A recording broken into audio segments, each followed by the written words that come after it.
and welcome to Wildly Curious, where the questions are unhinged, the science is real, and honestly, we're just getting started. I'm Laura. And I'm Katy. And... Ever wonder why a bat might glow? Or how frogs made it to space long ago? Dinosaurs trained for delivery runs. We're asking the questions, the weird ones. Wildly curious, where science gets strange and kinda hilarious. For nature's wonders to ancient funk, it's facts and fun rolled into one big chunk. Wildly curious, we're just wonderful. Come join the fuss. Hey everyone. All right, brief pause and everything because I've been moving and life is just life. Today, though, this is going to be a fun one, I think, anyway. We're going to be talking about how we can use technology to help us track and monitor wildlife. Which I'm excited about. And if you guys, if you're regular listeners and you've been listening, you know that we've partnered with Follow, who uses wildlife tech to monitor wildlife. A lot of it. Yeah, a lot of variety of it. So because they partner with different organizations, they base off of whatever they're tracking based off of whatever those organizations are tracking, which is honestly a variety of a lot of these different ones. So before we jump in, Laura, did you have nature news? Yeah, but it's more like nature Depressing? warning. Oh, Yeah. okay. I got sent it, and I had seen this, but I didn't really want to look at it. But here I am looking at it, and this is in your neck of the woods. This is the possible flesh-eating screwworm. Yeah, screwworms. Yep. Yeah. So there is the New World screwworm, which is a flesh-eating larva of a fly. It has been making the rounds through Central America and Mexico, and it's most recently been seen at least within 25 miles of the U.S. border. But now they think there might be a potential case that they're looking into in Texas. Yep. So, like any good maggot, these things, the fly lays its eggs in a wound. Normally in animals, but sometimes in people. So yeah, screwworm detected in Mexico, found in a 5-year-old goat. It's a parasite. It eats you. Yeah. 26,000 screwworm cases identified across Mexico. That's a lot. Lord. And I guess people are like, what's the big deal? Well, it can cause major issues if it's laid. Yeah, I mean, rightfully so. Last year, the first case of a New World screwworm infestation in a human was confirmed in the U.S. He had returned to Maryland from El Salvador. But fine. Too close to home. Yeah. But in you. Yeah. So yeah, keep your wounds closed. Screwworms out. Ew. That's so gross. So gross. All right. With that, let's jump into technology. Yeah, I guess they're not really tracking screwworms with any of this stuff other than, hey, whenever they visually see cases. Well, I guess maybe one of mine might. No, probably not. All right. I was hopeful there for a brief second. I can go first. Cool. I'm ready. Okay. So we each took different types of tech, not necessarily products, but overarching groups of tech to kind of talk about how they work, they use them for, right? I mean, you can... Wait, what was my group? Wait, did I have a group? I know we briefly talked about it. It's like, are you doing products or are you doing more things? I was and you were like, no, I'm not doing products. I'm doing things. Things. Yes, I'm doing things. So mine's like a group of, things. It's not just cameras. It's specific. It's like a group of cameras. Yes. Okay. All right. Now that Laura and I have that out of the way,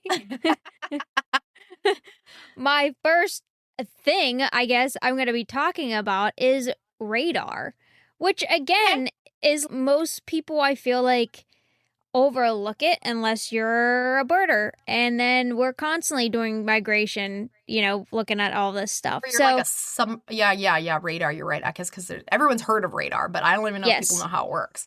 Nope. Okay, so if you've ever pulled up a weather radar map and seen the colorful blobs hanging out, isn't that supposed to be a storm? Most cases it is, but not all the time are those blobs weather at all. A lot of times they can be animals, and not just a few animals. We're talking like thousands, sometimes millions across the skies. Yeah, Yeah. a cloud. Yeah, because it has to be a lot. We did our swarmed episode a while Yes. back. And that one, the locusts and stuff, definitely picks up on radar.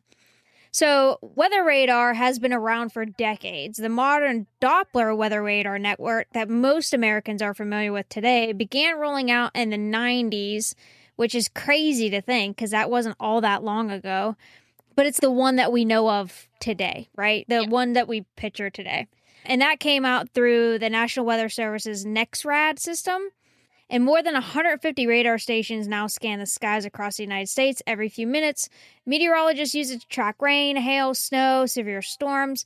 But over the years, they kept noticing odd signals mixed in with the weather data, strange patterns, unusual movements, echoes that didn't quite behave like storms. And eventually, scientists realized, I wonder if. And they started realizing that it was birds, bats, insects. And This just got brought up like 2 weeks ago when I was talking with people about bats because somebody I knew went to like the Carlsbad Caverns, and I was like, like so many freaking bats come out at night. That it shows up on radar. Yeah, a lot. And scientists have honestly, this isn't a new phenomenon, right? I said the Doppler radar that we know of today has been around since the 90s, but again, Doppler radar has been around for quite a while.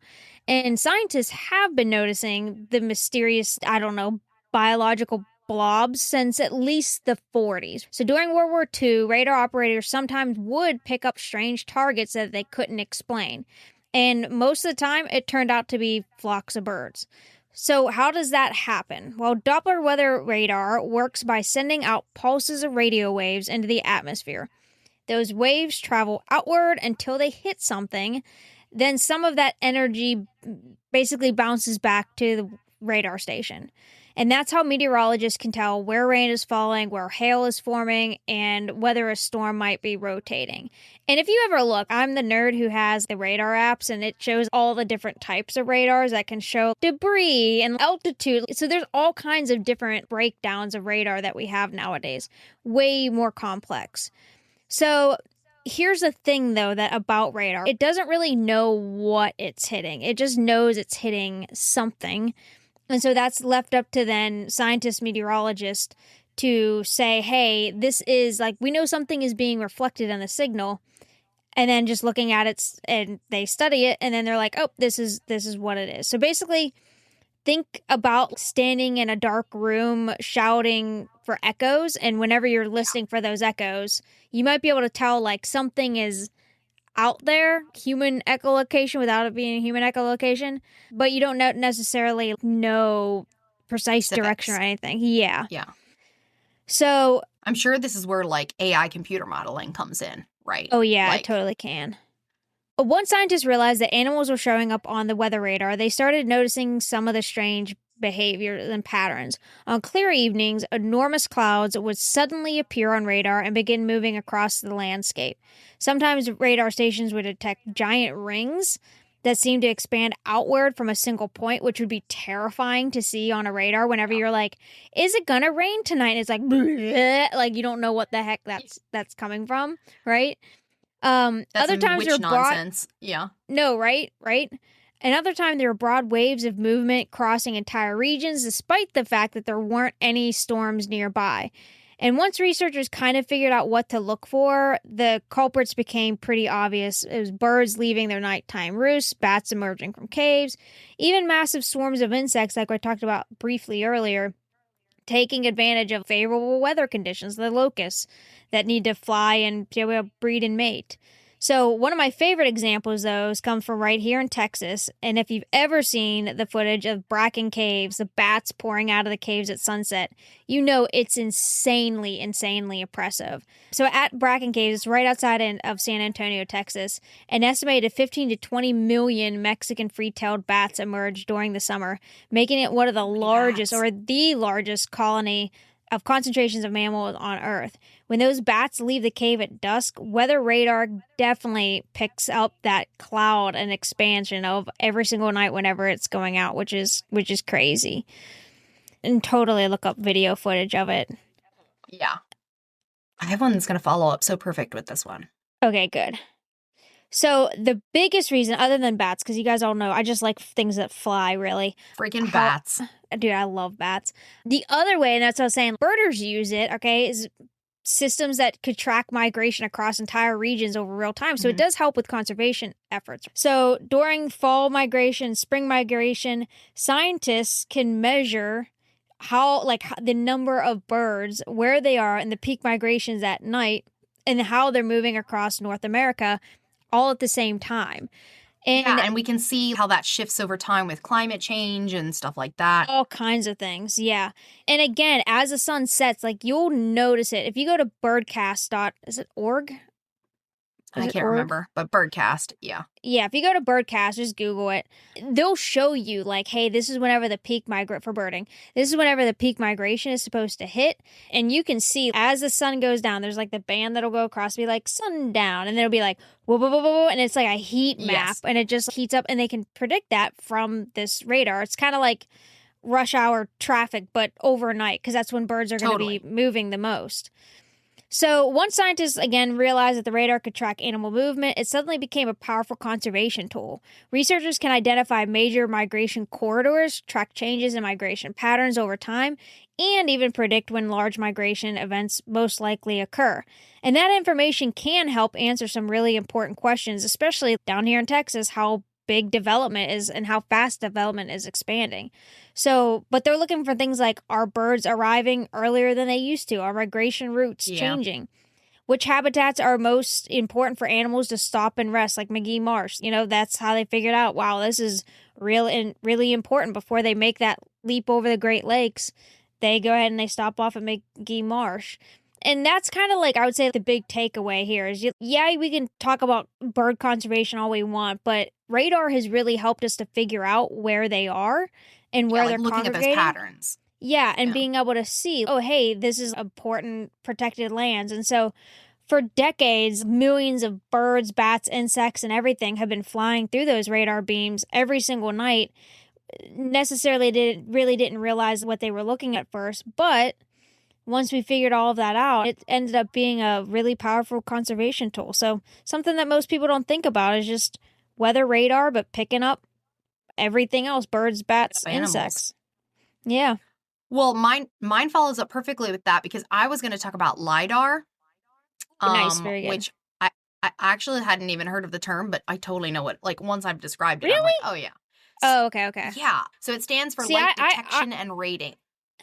I do it with all the GIS stuff, like, because that normally goes hand in hand with GIS stuff. Yeah. Yeah, totally. So light detection and ranging. So it's a remote sensing device that uses lasers to create 3D images. It's very similar to radar, but instead of using sound, it's using lasers. So here's how it works. The device, whatever device this is, they can be big or small, just depends on what it is. The LiDAR device sends out thousands to millions of laser pulses every second. The lasers bounce off of an object, and the machine then measures how long it takes each laser pulse to come back, which allows it to calculate distance very accurately. And since it can determine distance, it can then generate a precise 3D map. So, like I said, basically sonar or radar, but with lasers. The images are made up of dots because these are indicating all the individual laser points. So the image that it makes is often called a point cloud. And so it looks a little bit weird, but it definitely creates this 3D map. Yeah. And it's used in things like, not conservation, it's used for cars to detect lane changing stuff, apparently. Mm-hmm. And like you were saying, it's used in GIS to do topography stuff. Yep. In conservation, it has a couple different... We use it in the water utility industry. They're starting to really expand on it for finding leaky pipes, because we can't we can't just constantly digging up pipes all the time. You know what I mean? And so to be able to scan and see where those leaks actually are, it's been super beneficial, saving millions of gallons. Yeah. So in conservation, which of course you were just saying, that's water conservation. But otherwise, it was first used in forestry about 20 years ago. But applications for that quickly grew. But with forestry, it was used originally to measure canopy height, canopy density, and canopy coverage. So used in the plane, shooting down these lasers to measure all the tree stuff. Okay, And pause. Okay, pause. We've talked 1,000 different times about how animals see different things and layers of light than what we do. I wonder if it's like a rave. Like if animals can pick it up and they're like boop boop boop boop boop. Yeah. Like every night. Just sandstorm playing in the background. Yeah. Da-da-da-da-da. Yeah. Or just like you're out of nowhere and then, or you know how movies, Yeah. or like in movies, you know how sees their friend just has a red dot on their Yes. chest. Yes. The squirrels are like, oh, Whoa! because They see there's so it, many no of one else- them. right? Hopefully they can't. Yeah, right? It can Jeez. create terrain models and measure landscape features such as slope, which is really good for modeling water flow, flood risk areas, and soil moisture content. And now it can be used to determine habitat quality and vegetation structure, which is a primary determinant of habitat quality for a lot of different species. So if you can determine the vegetation of an area, you can kind of get a good idea for if it's good or not for animals to live there, because obviously they need a food source and a place for shelter. Yeah. So and things like how much standing dead wood is there, how much understory and shrubs, how much is actually trees. So now with the lasers, it's so sophisticated that it can do more than just tell how high a tree is. Now it can get all the way down to the bottom. Yeah. And like just what kind of resources are there. It can also be used to create estimates of carbon stock. So where are the areas that are doing carbon sequestering based on topography? It can measure changes over time and how habitats have changed. Bathymetric LiDAR can be used through bodies of water. So lasers that can do the same thing to make ocean floor maps and coral reefs.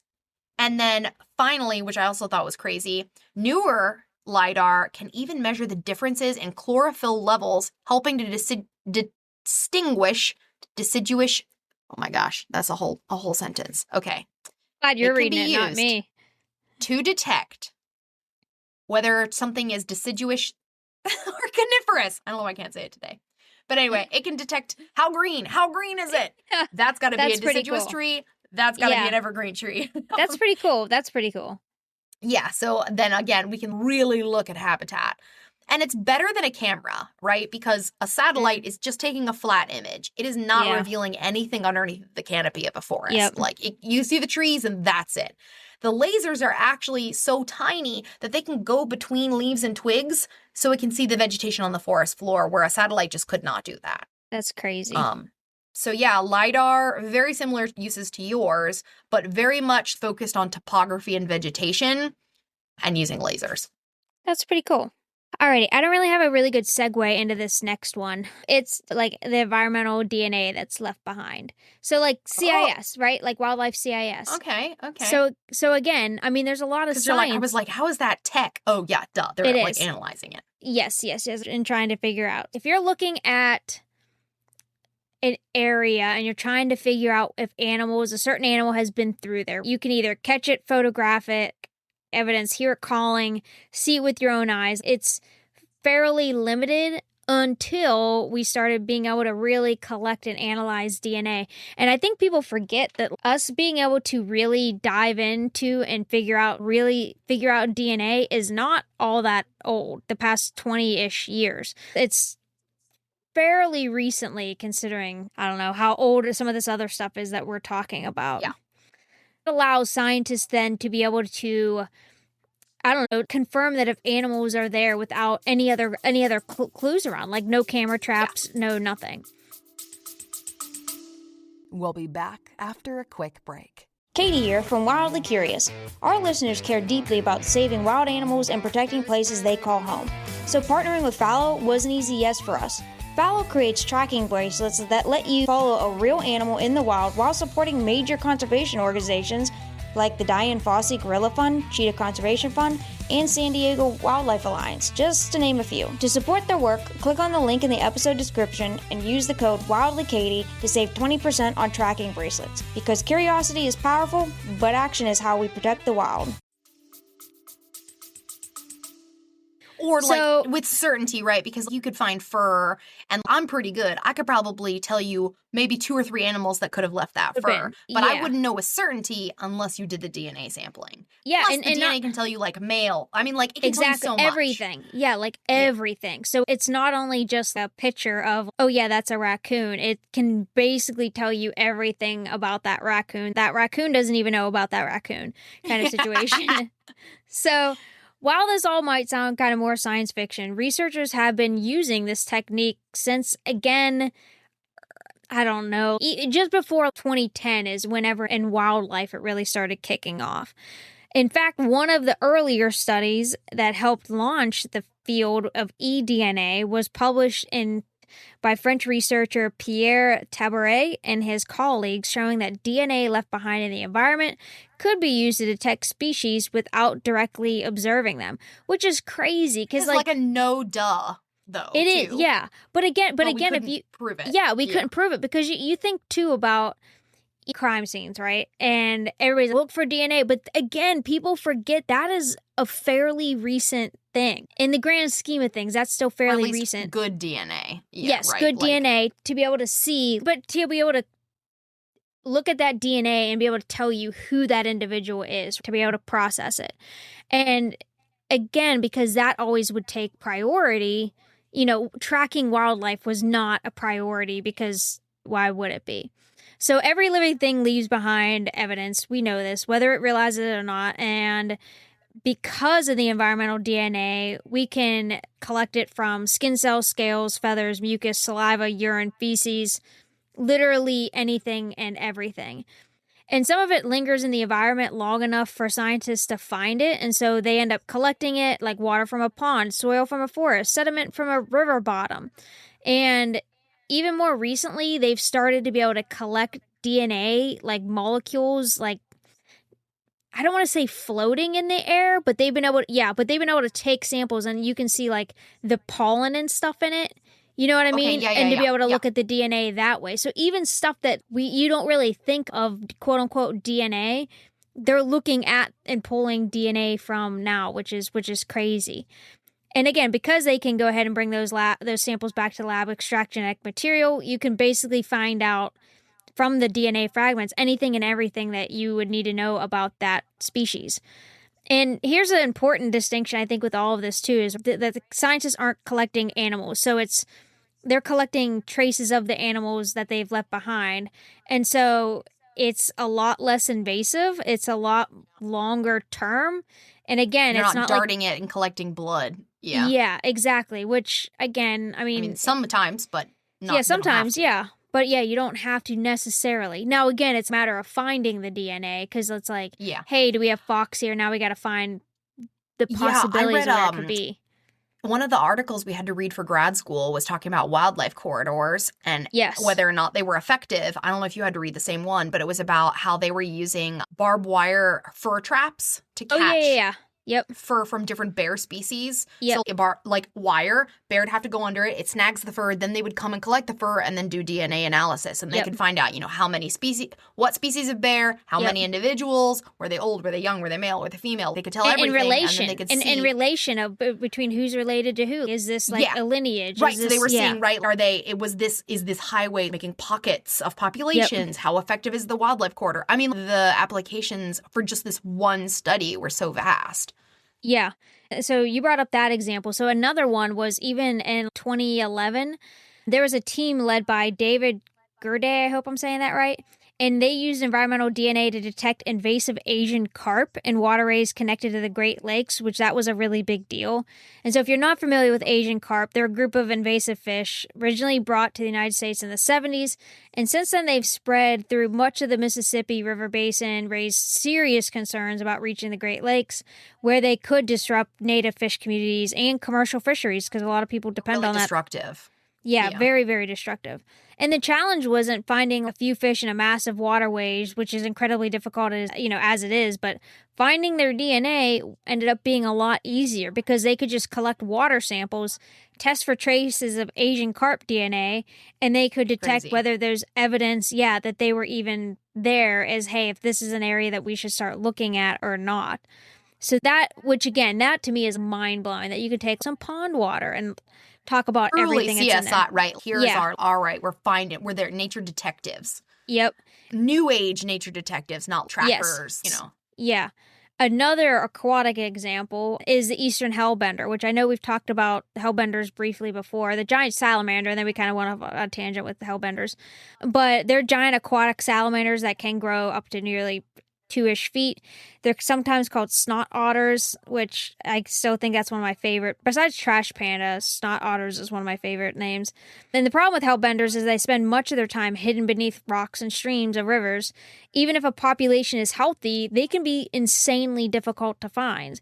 And how do you right? And how do you find them? You have to go in, you have to flip up rocks, and they're very sensitive creatures. Right, you're ruining the stream as you're doing it. Yeah. Exactly. So they're able to go ahead and go in and find and collect DNA samples, analyze it, and figure out all about the population's health, all kinds of stuff. So anyway, so animal DNA, like this is one that we obviously know a lot about DNA. Because of all the advances within humans and looking at human genomes and all that. We just talked 2 weeks ago about all of that, but like the animal side of stuff is, I don't want to say it's lacking, because it's not. It's just a little bit behind. So it's like it wasn't priority. You were saying, yeah, we had to prioritize some stuff first, and then now the technology is so proliferous, and so many more people have access to it. Yeah, so it makes it a whole lot easier. It's just got to be one of these things of, hey, this is all the stuff we can use it for. Who would have thought to be, oh yeah, we can collect a sample and then find all the DNA just within a water sample kind of thing. You know what I mean? To figure out where the carp are. So there's really endless possibilities. I didn't even talk about all the examples that they're going in through jungles and the scat and right. Yeah. There's just tons of good applications that we can leave these more sensitive areas a little bit more alone. Yes, we want to still take pictures and things like that because it's, it doesn't disturb them, but having all that DNA is insanely beneficial and just really cool. So the applications for that are definitely growing. And like Laura said, the more that people have access to these things, it's becoming, I don't know, more on the forefront of, oh, well, let's just look for DNA rather than saying, well, let's go trap a bunch of them, and Laura said, dart them, collect samples. It's completely different. So that really has changed the game of conservation, and eDNA is going to continue to change how we're studying animals for a long, insanely long time. Yeah, that's so cool. Well, my next one is also talking about something that's uninvasive, is passive acoustic monitoring. It's something that I'm weirdly into, and I have been ever since we got that bat echometer when we worked at Little Rock. So fun. So passive acoustic monitoring is using recording hardware combined with machine learning algorithms. So you're using portable, remote, weatherproof sensors that record sound. The recorders are non-invasive and usually camouflage because they want to be hidden, and they can be left for really long periods of time, collecting large amount of data over time. Then once the data is collected on the machine, it's usually analyzed with specific computer programming used in tandem with that device, which can isolate the animal communication from the background noise and also identify patterns and species. So again, recorders, they're not new. Yeah. But recorders mixed with computer modeling, game changer. Yeah, craziness. Because of what can be identified with patterns and things like that. So how is it used for conservation? It is a huge range of uses. It can track specific species, which is probably the main thing it's often used for. So it can detect and track the distribution, abundance, and even behavior of different species of wildlife. The behavioral part is really cool because it isn't being influenced by human presence. If you are just passively doing it, you're not seeing the behavior, but you are hearing the behavior. So any kind of communication you're hearing. And it can be done over really big areas all at one time. So let's say you wanted to monitor a population of, that had a really big territory like wolves. You could put a couple of different monitors around. They're constantly recording this data. You don't have to have scientists out there for long periods of time over big distances. Yeah. And it's especially useful when looking at endangered species or indicator species, because endangered ones are hard to find, right? So you're saying it's much easier to do it when you're just passively grabbing DNA. This is just easier when you can just leave a monitor out there and hope it eventually finds this endangered species. And then indicator species are ones that presence or absence indicates something about the environment. If they're there, it's good. If they're not there, it's bad. So if all of a sudden, you know, you've been hearing frogs in this area this whole time, if you stop hearing frog song on your recorder, there's an issue. So it's analyzing habitat health. And not just one specific species. We're also talking about soundscape ecology, which I think is such a cool, which is so term. Cool. Yeah. Yeah. So that's the sound of an entire area. So soundscape ecology, the living sound of a whole area, and it's the relationship between living organisms, humans, and their environment. It's its own field of study. So it's looking at how much biodiversity is in there, like how many different sounds are we hearing? Is the sound changing over time? Does the sound change seasonally? What is all of this telling you? So it's just people's job to listen to sounds, and you can go online and find different soundscapes of different places and then look at patterns over time. It's also really good at detecting illegal activity. So if you're recording and you're trying to find endangered species and all of a sudden you hear a chainsaw in the background, bam, busted. Right. You know what I mean? Or poaching, like gunshots. So all of that data can then help with land and wildlife management decisions. If something's there, if not something's there. What's wrong with the habitat? How's it changing? Where should we do prescribed burns that will do the least amount of problems? Where should we be building houses? Not here, because there's a whole bunch of animals, you know. And it's, again, we've been saying with a lot of these, the tech is better than just doing it with visual monitoring. It's way easier to detect some species by sound than sight, like small things like frogs, birds, and bats. It's more cost-effective than paying a biologist hourly. Right. Way less habitat disturbance. Allows monitoring to happen in multiple locations at the same time. And creates a permanent record, which, like you were saying with the bird radar, we can all go birding and we can have our own mental clicked, remember that bird. But that's not a permanent record that scientists everywhere can use. So this sound is a permanent record of that time and place. And so with that in mind, I want you all after this podcast to go check out Wildlife Acoustics, which is a company. Yep. They have amazing products. Katy and I have both used them before at the zoo with that bat meter. But what's really cool, I used them before that, and that's how I found out about it at the zoo was, bats work in Australia. Yeah, we used them because we had such a variety of species that would come through that we had to do a census on all the different variety of species that were there because we didn't really know. Couldn't see them. Yeah. And so, but not only are their products cool, so if you're a scientist, you should definitely check them out. But just if you're a layperson who's interested, I have subscribed to their newsletter, and they have free webinars regularly where scientists give talks on their projects that they used the monitors for. And I did one. The whole theme was Star Wars based, like the titles were Star Wars based, which was silly. Yeah. But it was all of these cool different... One person was studying eagle owls over in Europe using them. And so they were talking about how they were using them in a quarry to determine where these eagle owls were nesting. And then somebody else was talking about how they were using them to do endangered frogs. So if you're just interested in that kind of stuff, free webinar, baby. So check out Wildlife Acoustics. Very cool. Alrighty. I have one more. You have one more, right? Mm-hmm. Okay. All right. So the last one that I'm going to talk about, I don't know. I think I knew about this in concept, but I had no freaking clue on what it was or what it was called. So we opened up and we start talking about fallow. So some of these animals that places and organizations track, whales, think of the huge migrators, right? The whales that are going from south to north, some albatross, some of the birds that are literally going from pole to pole every year migrating. How the heck do we really track those other than radar? Because radars have to have points, along that path and has to go out, touch, come back. Okay.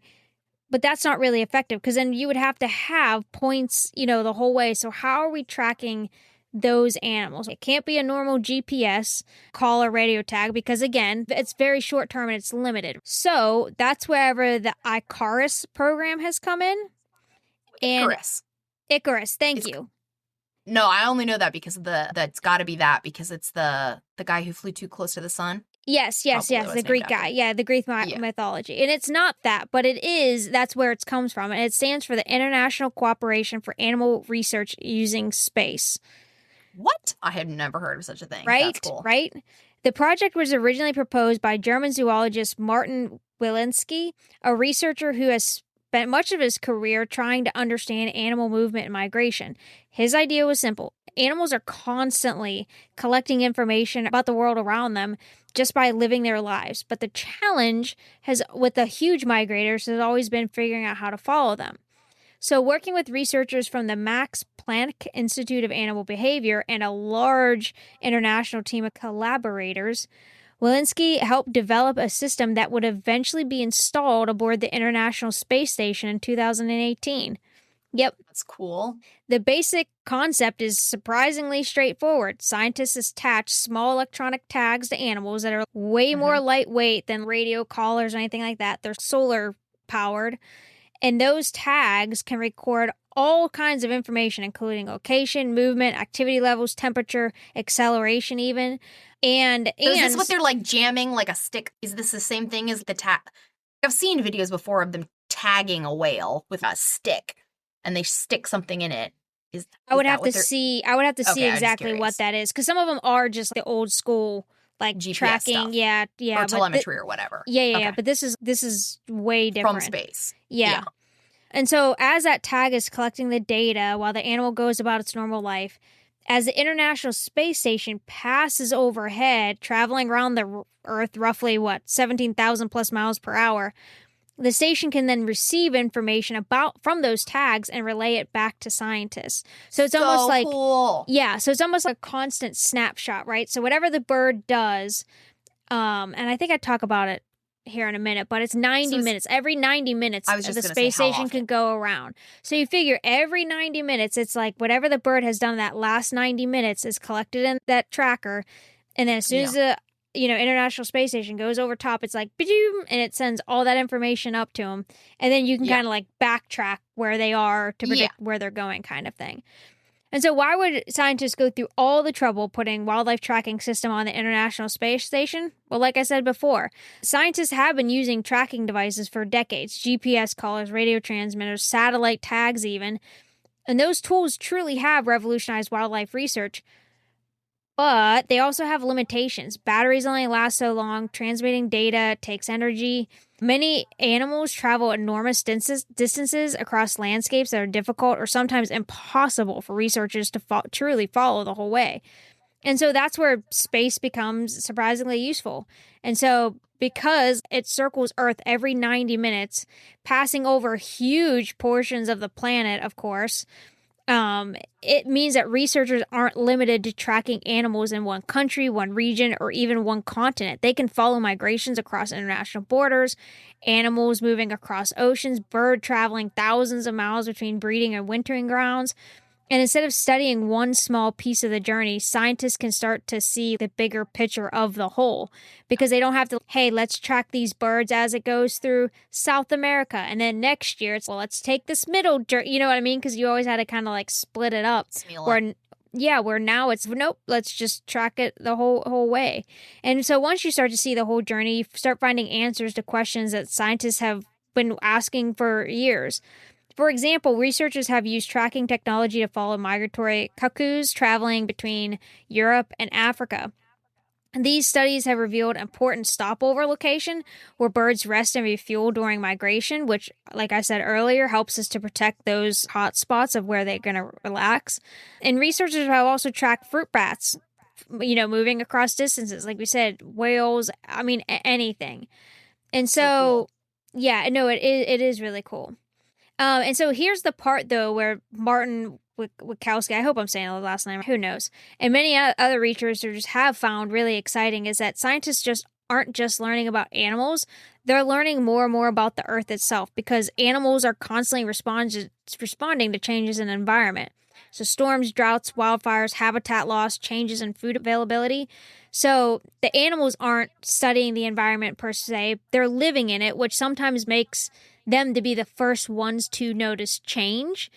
And so the scientist and his team at his university have been describing animals as living environmental, like environmental sensors, but because they're the ones that are like, if a flock of birds suddenly changes migration route, there has to be a reason for that, right? Yeah. And so they can go back and study and see, okay, why is it shifting? Why is it doing this versus that?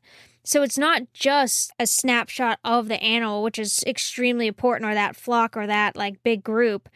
It's also helping us to see like major changes in the earth too, which is really, really cool. So your tech was looking at the big picture. Mine is going to be looking up close and personal. So we're going to end it on animatronic spy cameras. Because I just think they're so cool. Yeah, it is pretty cool. Also known as spy creatures. Probably most well known from the Spy in the Wild series on PBS. Yes, if you don't I was going to say, it's you really... should watch it. Yeah, if anything, it is so funny. Yeah. For me, this is by far the funniest one. Because it's, all right, how are we going to get up close and personal with these? Yeah. So we've done passive monitoring. This is as active as you can get without dressing up in a suit, right? Yes. This is, we want to be there in the action. No passive monitoring. Trying to be as non-invasive as possible, but yeah. So these animatronic spy cameras are robotic devices that mimic both the appearance and behavior of real animals in order to record wildlife in their natural habitat. So what does that look like? For me, that's what makes it so much funnier, because it's like, obviously to a human eye, you're like, what the heck is it? Yeah, it's just really funny. You guys gotta watch it. And just imagining what the animals are thinking, right? Because do they actually think it's one of them, or they just think that guy's got issues? Yeah, you know right. What I mean? Like, is it like, oh, that's just Fred. Is it He's Becky? A little different. Is it Becky from Finding Dory, or is it? Yeah. Yeah, they're just like, that one's just a little different, a little off. Yeah, a little off. Well, so scientists have to have a conversation of, like, first they got to decide on a species, and then once they do decide on a species, the designers need to create a creature that looks like that species, can function in that environment, and can obtain their desired video and audio. So there's a lot of moving parts here. It's a pretty complicated process. So as to look the part, sculptors make the model, skin fabrication experts make the external structures, and animatronic and robot designers create the internal movement structures. So it's a lot of design and engineering and art going into this. Yeah. Then it has to act like the real animal. It needs to swim, walk, crawl, whatever, depending on the environment that it lives in. And I'll talk about more in a minute of how that's done. But for example, one of the examples that I was reading about is they made one that was a gorilla, and they made it so that it would avert its eyes from the silverback. Yeah. To show, and they did a hippo that wiggled its ears to show that it wasn't a threat. So it's like, gotta act like the animal. It's just like, don't mind me. Yeah. Yeah. It has to be able to, and it has to be able to record stuff. The whole point of it is being a camera. So it's got to have a camera, and usually it has microphones too. Yeah. And it has to work remotely because, again, this is an Ace Ventura with the rhino. Yes. Yes. And again, I'm not knocking PBS because it is a really interesting show, but the length and effort that you go to for this, you know what I mean, to make this happen is just insane, the amount of effort that goes into it. Continue. So much. Yeah. And so these engineers, called puppeteers when they're doing this, so the puppeteers control the movements from afar. These animatronic engineers consult animal behavior specialists to know what to do, right? Because they're not necessarily animal people. They're engineers or artists. So they have to be in a partnership with these scientists. So they consulted a great ape specialist to be like, how do they move? Tell us everything about behavior because we have to be convincing. Crazy. Yeah, because it's super complicated. Yeah. So the audio and video that these spy creatures capture is instrumental in understanding species-specific behavior. So as corny as it is, it works. Gaining quite a bit of insight. It works. It works. So the more we understand about a species and how it fits into the ecosystem, the better scientists can make these informed decisions on how to manage and conserve that species and the surrounding ecosystem. Yeah. It can provide insight into habitat loss, poaching, and other conservation issues while they're filming. So again, if they're filming and they notice illegal activity or somebody tries to take out one of these poor little animatronic spy animals. Right? Imagine you come up across the gorilla in the wild, like a poacher. You'd be like, what What, like, so confused. Or one of these little guys just ends, all of a sudden a black bag goes over the head of whatever this camera is. The puppeteer's like, what the? You know, it's been, Yeah. it's been creature napped. Yeah. And so why these cameras? Not just a regular camera, not just a person dressed up or just a scientist walking up to the group. It isn't passive like a camera trap. So a puppeteer can deliberately follow, investigate, or try and observe specific animals and their behavior. It's not just, oh man, the deer wandered past the camera. This is like, we're following the deer, right? You can actively monitor. We're blending in, guys. We're Right. blending in. Smile and wave, boys. We're Smile and smile wave. Yeah. And you can capture behaviors that might otherwise literally never be seen. Yeah. It can record in areas that can be dangerous or difficult for humans, not just the environment, but political instability. Send in the robots, right? You can't actually send in the scientists. Species like hippos, too dangerous or nocturnal, Dude, right? yeah, right. You know, nobody wants to get that close. And these high-tech robots are really appealing to a wider audience of people, connecting people with wildlife that might not normally be interested. It's hard not to make a connection with these silly little animatronic creatures. Like, you're Correct, invested, yeah. you know? Yeah. And the footage that they get, it's so special and so close. It feels like is. you're right there. And again, it provides that emotional connection. So this is really good for documentaries. Yes. If you want people to care about wildlife, this is the kind of footage that you need. Well, You're in there. this is You're seeing the behavior. You're seeing the mom taking care of the baby. Yeah. You're there with them. Well, it's more, you said it a few minutes ago, like it's drastically more appealing to a broader audience, where everything that you and I have talked up until this point, like, we geek out on it because it's really cool, but this kind of stuff hits everybody else who normally isn't deep diving into all this stuff and appreciating This maybe sells all that other the stuff. conservation. Exactly. But Yeah, you need this- that. You need that. Right. People need to make emotional connections to care. And if that's the way it's got to be done, then that's the way it's got to be done. So if a person is like, I need funding for this species, if they can get footage of that species and make people care about them, that can translate to funding and other things. And then they can use the other tech that we've talked about to do their research. But first, they need the money. Yeah. All right, guys. Well, that's animal technology. That was a fun one. I at least had because I fun wanted to do researching something that like I didn't want to do telemetry, like things that the are normal older stuff. or that we know a lot about. Yeah, this was just different. I learned some cool stuff. Yeah, some very different stuff. All right, guys. Well, that is all for this episode. We'll have another short episode, mini episode next week. Until then, go check us out on Patreon. I've been trying to post a little bit more like long content on, edited as much content over there too. So go check that stuff out, and we will talk to you next week. Later.